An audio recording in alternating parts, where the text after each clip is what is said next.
Welcome to the Software People Stories. I'm Shiv. I'm Chitra. And I'm Gayatri. We bring you interesting, untold stories of people Associated with the creation Or consumption of software-based solutions. You'll hear stories of what worked, and sometimes what didn't, you will also hear very personal experiences. and insights that would trigger your thoughts And inspire you to do even greater things.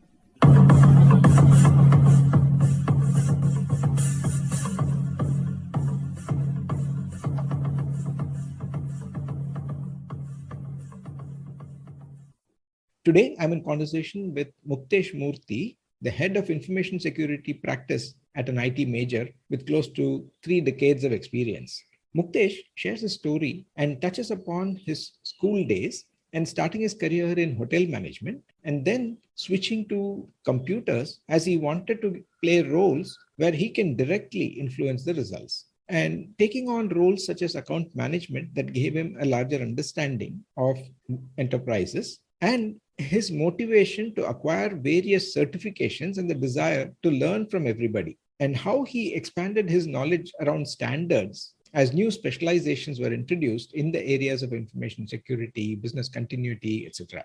He also shares his style of working where he prefers to sit with the teams and help them create relevant documents, etc., so that they get more confident in doing it themselves in the future. It touches upon how he balances the need to be objectively critical and at the same time nurture a positive relationship with the people that he works with, and the importance of sharing the big picture with the entire team. And as an InfoSec professional, how one needs to outthink the attackers. And finally, some career tips for someone aspiring to become an InfoSec professional. Listen on. Hi, Muktesh. Welcome to the Software People Stories. Hi, Shiv. Thank you very much for this opportunity. Yeah, I'm waiting to hear your story. My story is very diverse. At the same time, for some it might be quite interesting, but basically I come from a army background.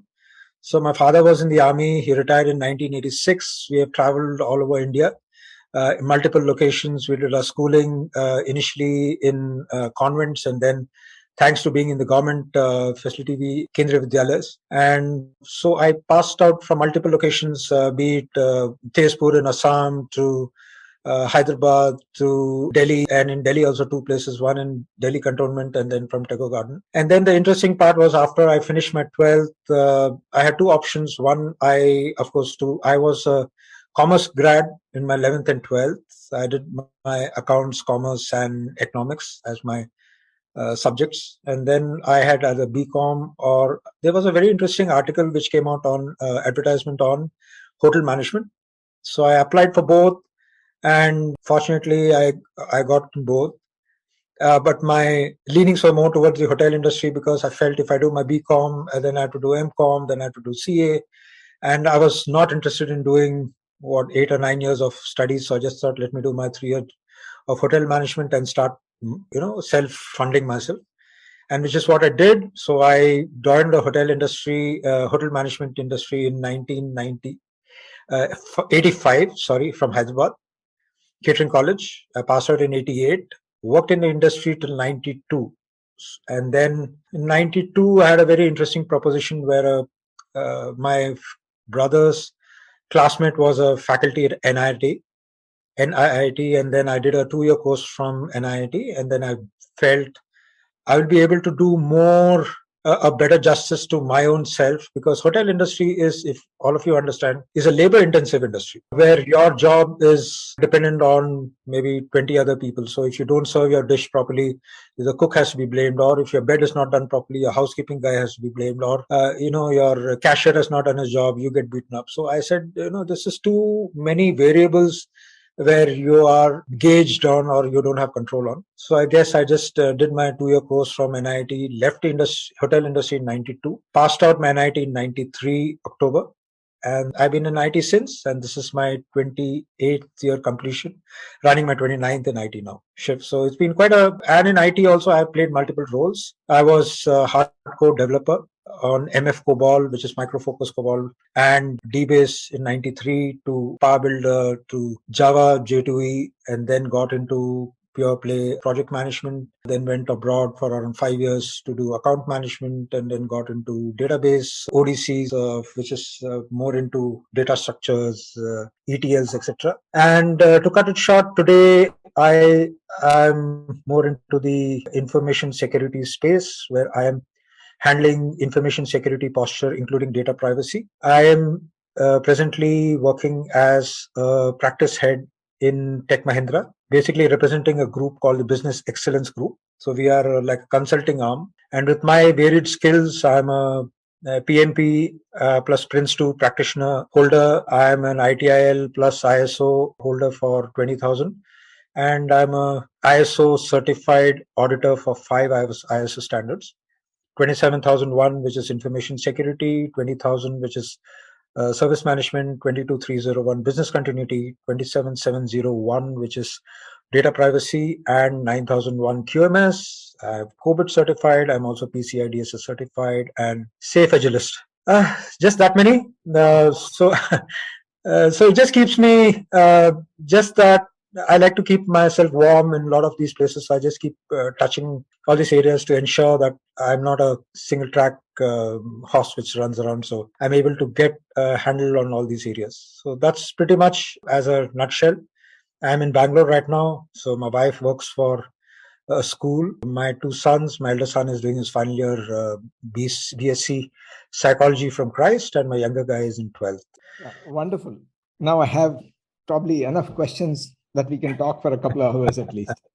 The first thing is, what motivates you to acquire all these different certifications? I'm sure that requires a lot of study, preparation, exams, juggling with your busy work. On one side, I guess it is the earnestness or the eagerness to knowledge. Always, I believe knowledge is power, and this is something that you own. Money can come and go, but knowledge is something that always stays with you. So I am always of the opinion that the more knowledge you have with you, the lesser you have a smaller footprint in the world. But I guess that the more I know, the more I understand work that I am working on. And the second thing is that when I'm working with a team, at some point in time, the team looks up to you. And if you don't have the answers with you, the team then looks for someone else to look at. So that's the reason why I'm constantly on the urge of learning and educating myself. And I have no qualms in taking knowledge from anyone. It could be my son, it could be my team members, it could be the internet per se. Yeah, on the lighter side, I remember seeing one, I don't know if it was Dennis the Menace comic or whatever. It said that the more I learn, the more I forget, the less I know, so why learn? Exactly. But then I would like to go with first preface that if I don't know what I don't know, then it's unknown. But now from the way that I know, at least I know that I don't know a certain set of stuff, right? So at least to that extent, the more I learn, the more I know, the more interesting it gets to me. So I always like to keep myself busy and buried in some knowledge or the other. Yeah, a related question is from my little knowledge of these standards, they tend to be very specialist, focusing on specific areas. Right. So how do you kind of integrate all these different inputs to form, let's say, the Muktesh model of the world or model of all these models? Yeah, so what I did is I think I took the first step was towards the mother of all the standards was the ISO 9001, which is considered to be more practical and supposed to be more acceptable across the industry, be it manufacturing, be it pharma, be it other places. And then based on the work area that I am in, then I attempt to address myself to those particular standards.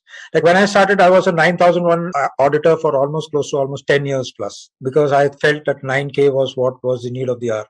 And then slowly when the industry came into play, and then you had this 7799, which was a standard for information security, which later on became 27001. I felt that was a need of the hour at that point in time. So as I think the market dynamics calls out, that is how I keep on incrementally adding more to myself. So I went with 27001. And a little later went with BS7 22301, which is business continuity. These were the three which I felt were hand in hand when you have to go with information security and with your business continuity. And now recently, I also got myself certified for the data privacy, which is 27701. So like I said, it is more on the job. When you work in the job and then you feel that there are certain interactions with other people, and then you have to be dependent on some of these auditors to help you, to tell you how you have to implement. I felt self-learning and at least 40-50% of the work can be done by self-learning. And it's just an add-on incremental focused area. So I guess that is how it goes. So more from a direct market dynamics point of view, Shiv. Yeah. So when you take something like data security, for example, or data, it's one thing to have policies at an organization level and let's say implementation of the processes, audits, and everything else that goes in. But how do you enable or educate, let's say, the people who are associated with handling data, whether it is people who are working in specific roles or let's say developers who are creating systems for these, to also appreciate this beyond, let's say, the Java syntax or knowing how to use Python, etc. Absolutely. I am always of the belief, Shiv, is that, there's an adage which says those who don't do teach. Right, there's a lot of coinage which says that people who are in the teaching facility don't really practice what they teach. So what happens is then your acceptance from the guys who are in the field who are trying to learn from you are of an opinion that this guy doesn't know anything from the stuff. He's only got bookish knowledge. Mm-hmm. So what I do is that I actually go take the template, sit with the developers, ask him for his data structure, sit with him, identify the different data that he has, whether it is corporate data, whether it is private PI data or the personal information and anything which is sensitive in nature, sit with them, document it for them, make them understand, what is the need for each of these and what is the impact if you don't identify, number one. And second, after you identify, if you don't put controls on them, especially say, for example, on credit cards, if I don't encrypt it or, I don't, sanitize the data, what impacts can it have? So I have a live demo sessions that I do with them. So that perks their interest. And if you handhold them the first time and you teach them how it is, then I think it goes further from there, right? It is like, you give a rod, you give a fish to someone and then they have to keep giving them fish forever. But if you teach them how to fish the first time, then I think they can fish on their own. So my belief has always been to keep your hands wet, roll up your sleeves, work with them. And that's what even I do. Absolutely go around to the brass tacks, sit with them, develop this system for them, and then slowly start taking my hands out and only play a mentor role for them. So how is this style of working been impacted by this work from home or this dispersed working? It has to a large extent, because earlier what used to happen is you could see the body language, you could see the way someone could sit in, you could go talk to them on in a cafeteria, you could sit down and talk a lot of stuff that you could. But today, thanks to the distance that we have, even if I have a video call, there's only so much I can see or so much I can feel, and there's a very restricted attempt. But unfortunately, that is what it is. But what I have done, Shiv, is that honestly, I have been one of the only few people in my team who has been going to office at least once or twice a week since May 2020. There's only 1 month in the entire pandemic time frame when I did not go to work. In April 2020 was the only full month I didn't go. From May onwards, I started going, not because I wanted to get away from home, which is of course one of the excuses, but also maybe old school of thought, unless you see someone, look at them, you don't really. And my job being part of the information security also ensures, give the confidence to the associates and the corporates that, everything is hunky-dory for them. So I'm someone who likes to see, who likes to meet with people, look at the body language, who look at, talk to them, make them feel better. But yes, the collaboration tools like the Teams and the Google Meets and Zoom Meets, etc., has to some extent the visual aids has helped us in bridging that gap to a decent extent, but not as close as going back to office. Yeah, a related question probably is that the moment one gets trained to be an auditor, we always tend to focus on finding the gaps, finding non-conformances, finding alts, etc. How does that affect interpersonal relationship, which normally is built on trust and a lot of things that you take for granted, etc.?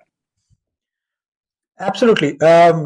Auditors are always treated with a lot of skepticism because they come in, or a couple of occasions. One is because they feel that we are impending and we are coming at a time when they are at the busiest, or they are working on their client deliveries, and we come in and take away their time to tell them where they are at fault. But what I generally like to do is that I like to do some pre-audit touch bases with them. So I sit with them and I explain to them the benefits of these audits, because an audit report coming from me or from an internal source is always better than coming from an external source and getting the customers eyeballs and getting their wrath, so to speak.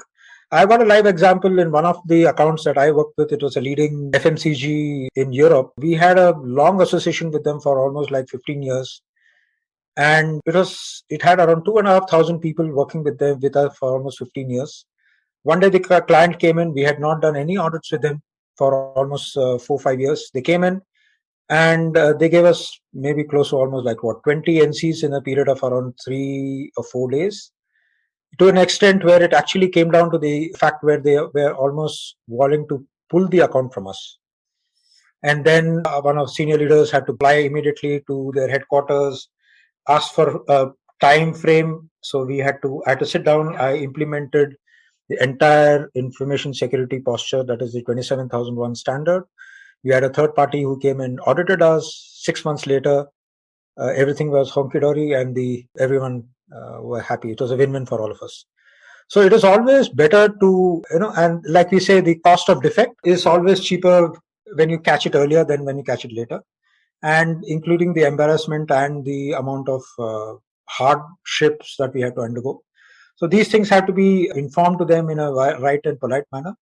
And if you give them the feeling that it is more for the benefit, then it definitely works. So I sit with them and I play the role of an auditor, and we tell them, could this have been done better? They acknowledge, yes, it could have been done better. So they also understand that why are we stating this particular NC and how beneficial is it by adding this particular thing for them. Like say, for example, if they've not done a peer review or they've not done the data encryption per se, what impact can it have? So we do an ROI and tell them that. I've even had the other side, Shiv, where I've had associates of mine who have gone to a place, they've spent 4 hours, given 150 NCs and come back, which again is counterproductive, because end of the day, if you know that someone after 10 or 12 they've not done it, it doesn't make sense to spend more time on them, right? Mm-hmm. So it has to be beneficial for both sides. So to answer your question, if you make them sensitized about why you're there and how beneficial catching it early compared to catching it by the customer and getting publicly embarrassed, it's better to get it done locally. And and then when you feel that we will help you in closing it, I think that really works wonders. Yeah, that's nice. See, my question is also about now, how do you turn off this mindset of an auditor in dealing with people, maybe at home or outside work? How does it always play at the back of your mind?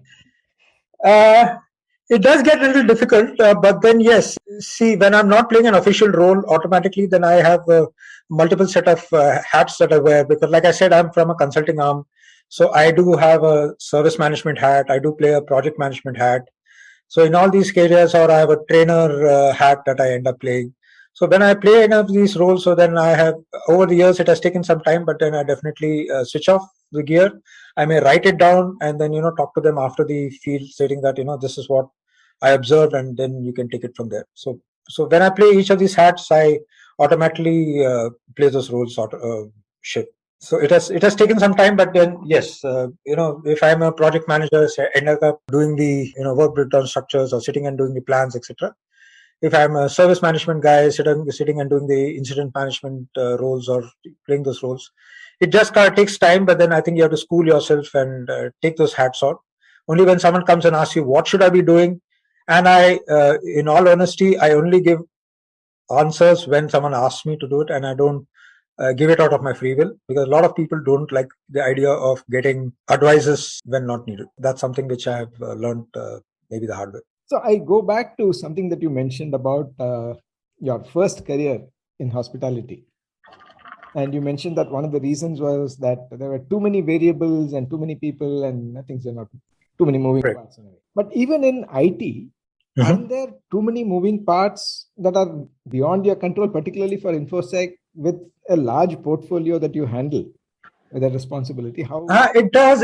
Over the years, it does. If I'm in a project, then there are lesser moving parts. When I get into a program, maybe a little more moving parts. When I get into a portfolio, even more. But then what happens is that my work is only mostly dependent on the kind of skill set that I bring onto the table, not because of someone else. And there are a lot of review points which takes place, which was not there maybe at that time when I was in the hotel industry.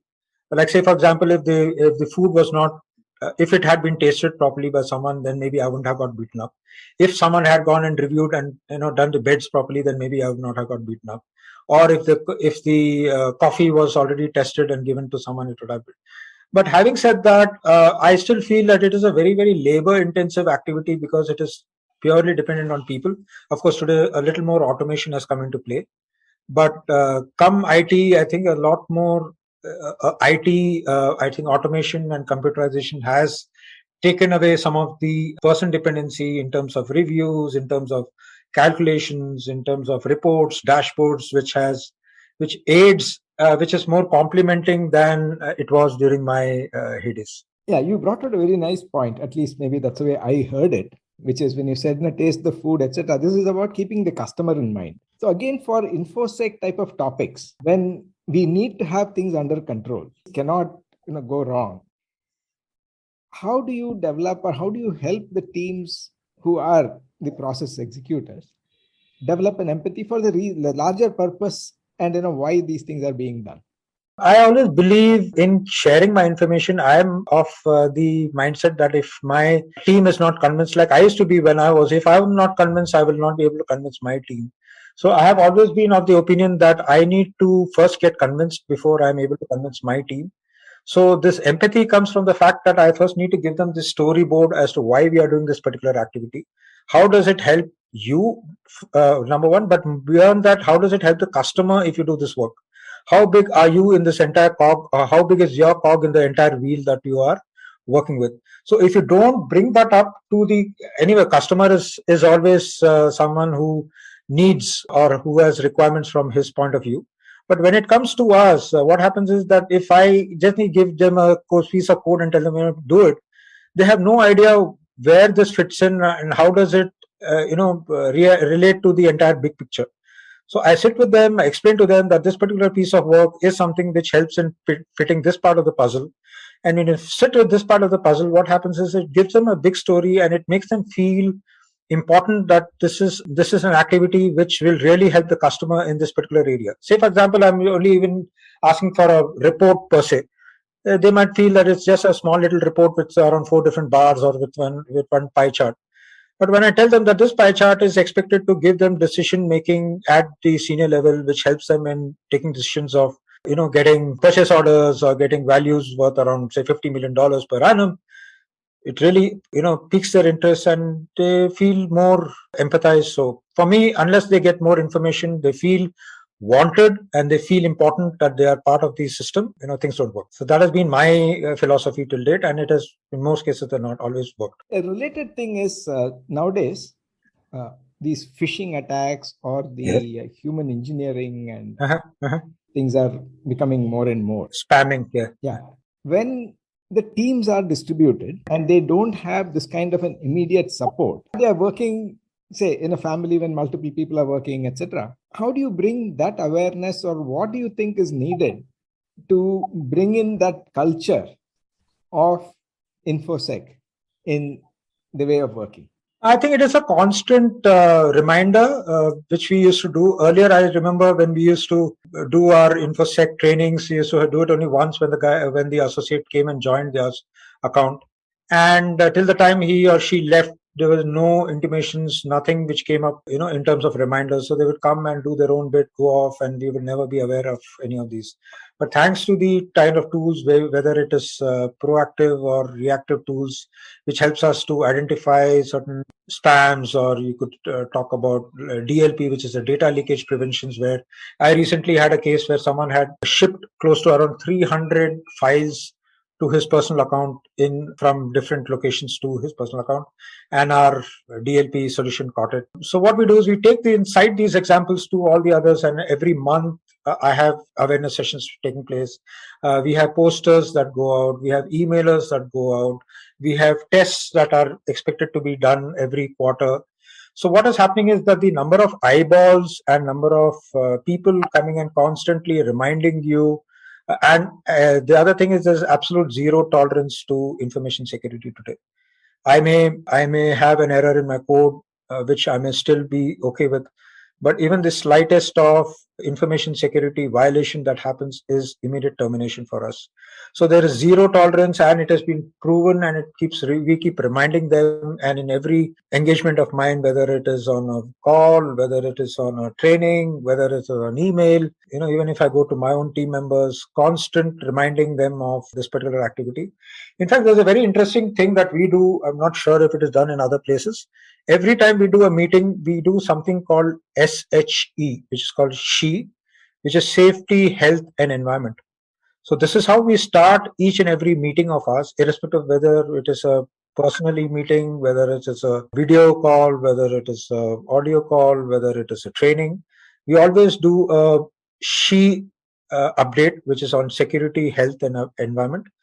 And that is how we start each and every engagement, to explain what are the safety features, whether anyone has got health issues, whether anyone has got work environment issues.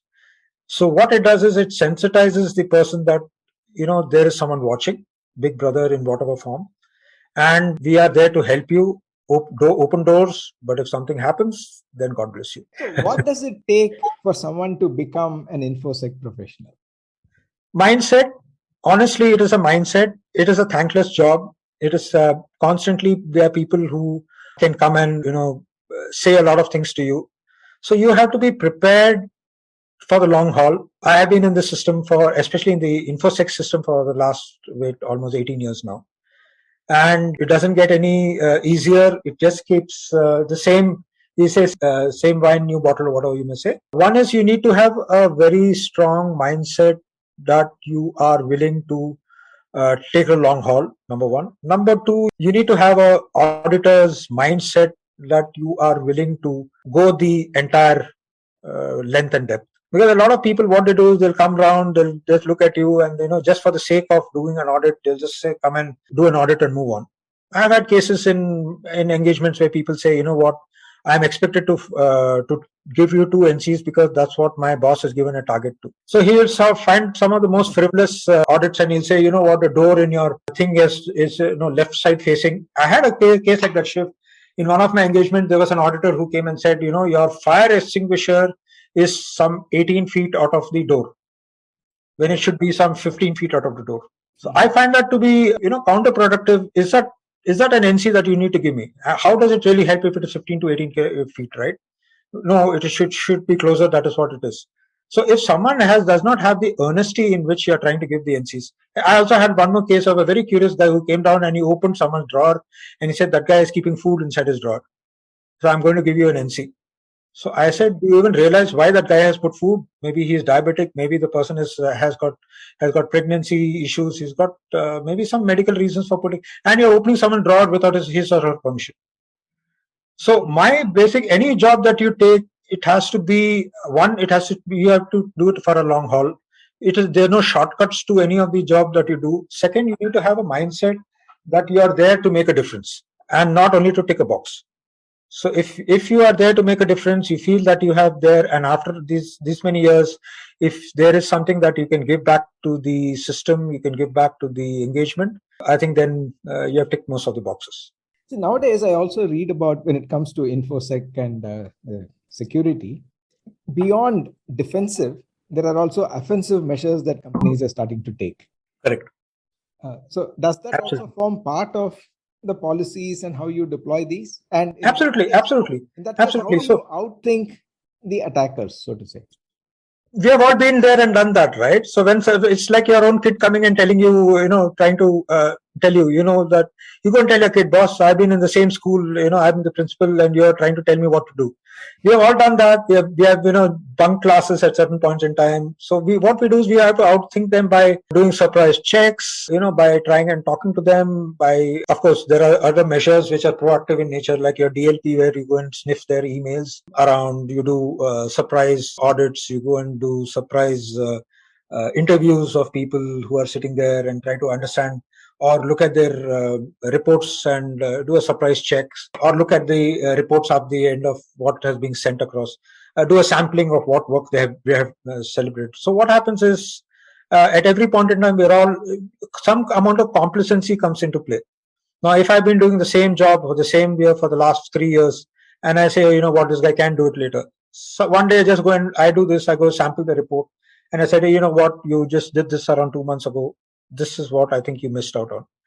So it is so second guess them at all points in time, not telling them what they are doing, and because you have dirtied a hand, you know what type of work they are doing. So, or what I do is that I also prepare the report simultaneously at the same time as they are, match the result with what they have done, and then I'll tell them that this is what I got, and then this is what you have got, and this is how you could have done better.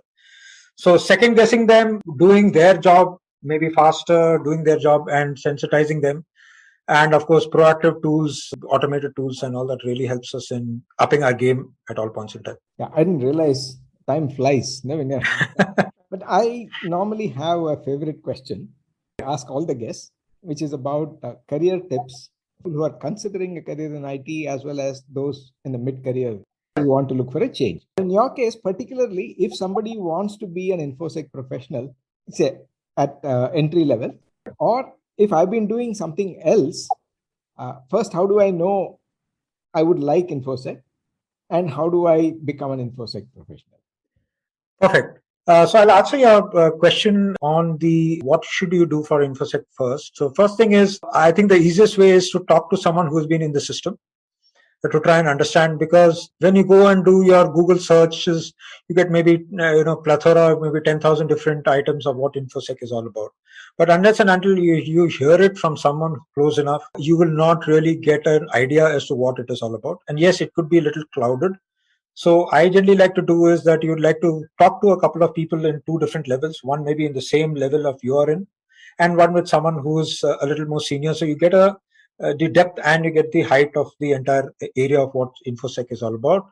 And maybe like what a typical HR question would be, where do I see myself 5 years from now? What is the kind of different avenues that I can do if I do InfoSec? How does it benefit me per se? That could be one part. One is talking to people, getting a length and breadth of at least 2-3 people to get to know what InfoSec is all about is number one. Number two is, like I briefly touched about earlier, is any topic you take, it has to be a sustainable topic. You need to give at least 2 to 3 years to get into the InfoSec to understand the entire depth of it. It could, whether it is in policy process point of view, whether it is in the automation point of view, or whether it is in an infrastructure point of view. There are huge number of activities or certifications you can do, whether I should do CISA, whether I should do NIST, whether I should do ISO, whether I should do COSO, whether I should do there are PCI DSS, there are huge plethora of stuff. When people come and say, should I do this?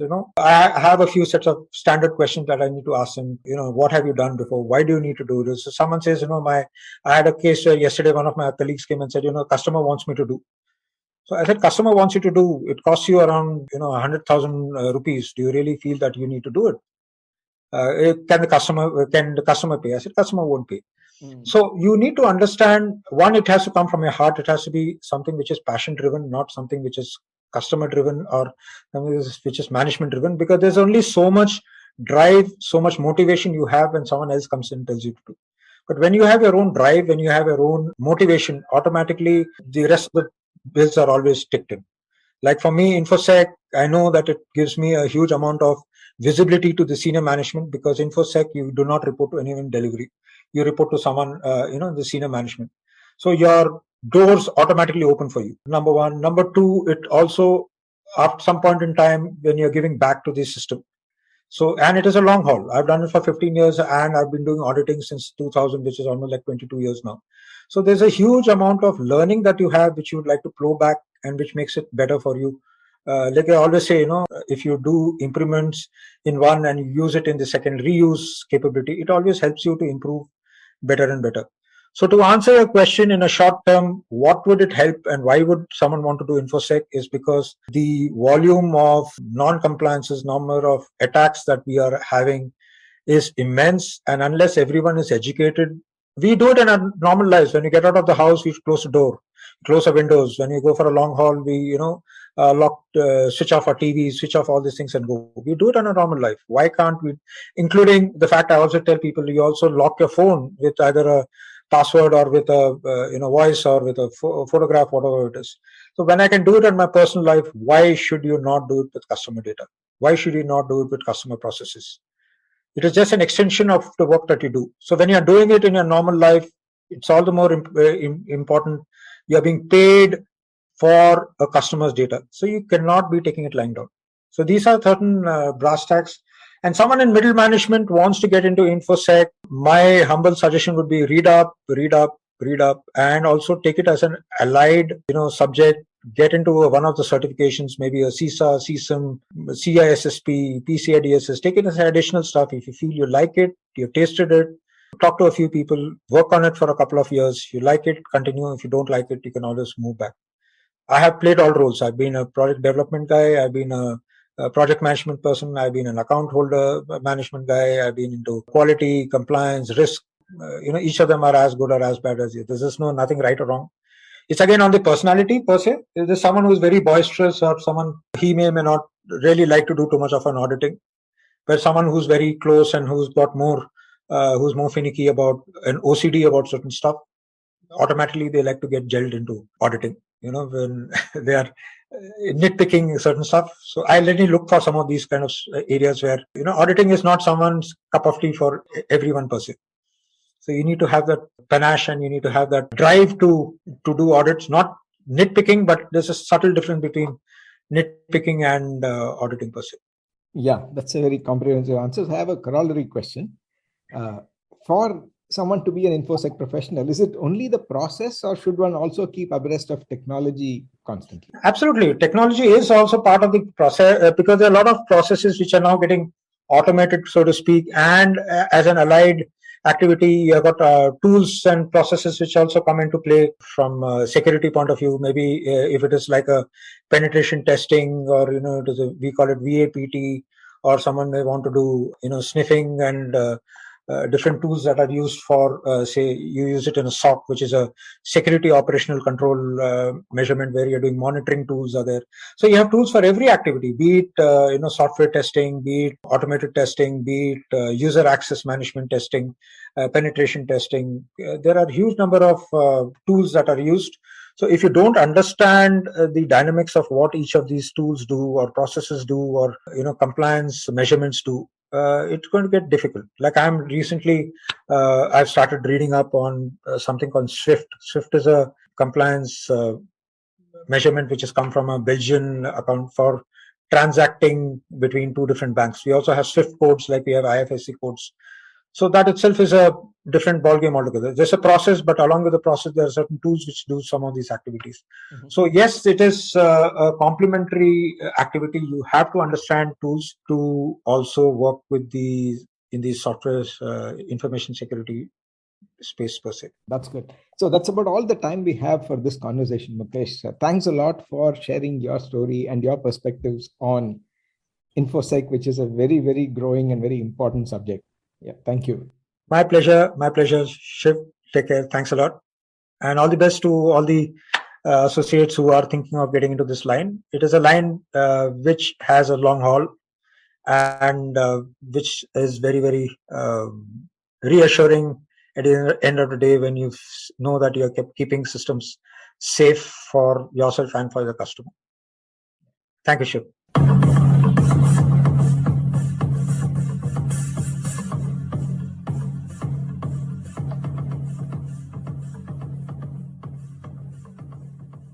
We thank Siddharth for the music and Anita for promoting the Software People Stories. If you like this episode, please subscribe on your favorite podcast client and spread the word in your network.